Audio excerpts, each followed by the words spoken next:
Hello, Ryan. Hi, Xiaoyi. Let's try to proceed with the issue of the question about the authenticity of the reality. Okay. So in this part, we are going to talk about some of the very influential Oriental thinkers, such as Sankara from Hinduism, Nagarjuna from Mahayana Buddhism, who was the founding thinker in Mahayana Buddhism philosopher.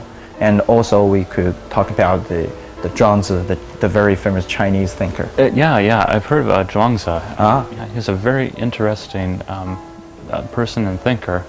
I remember a story where he had a wife and his wife died, and at the funeral ceremony he was laughing and singing. Yeah. And a lot of people thought he was crazy. Yes. Yeah, but if you look a little deeper inside, of course, Zhuangzi had already grieved for his wife, but then he thought that his wife, like all things in nature, have a physical existence during life, but they come from nothing and then they return to nothing. Yeah.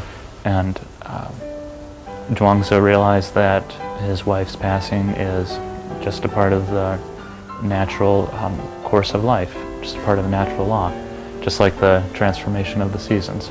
Yeah, you know, this story is really amazing. Yeah, of course I've heard about this story before. And in terms of the issue of doubting about the reality, I think Zhuangzi has a very famous tale, which named as Zhuangzi One Day Dreamed About Butterfly. Oh, what's that about?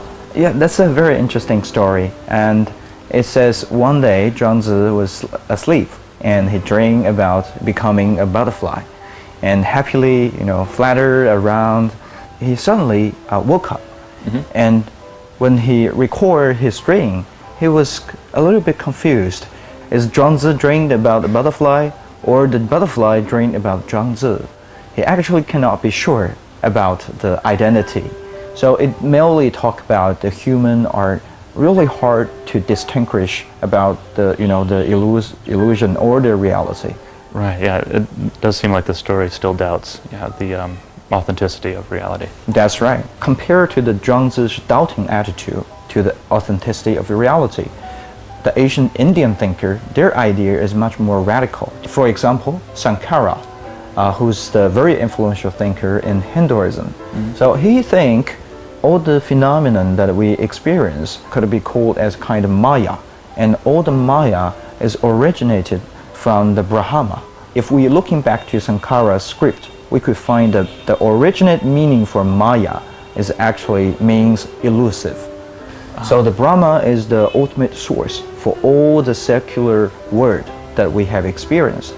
It does sound like Sankara is monistic, while Descartes and other Western philosophers are more dualistic. Exactly. And as we mentioned, there is another significant thinker in the Indian history, Nagarjuna, from the Mahayana Buddhism. So he shared some similar ideas with the Sankara. So we will get to that in the next section. Great.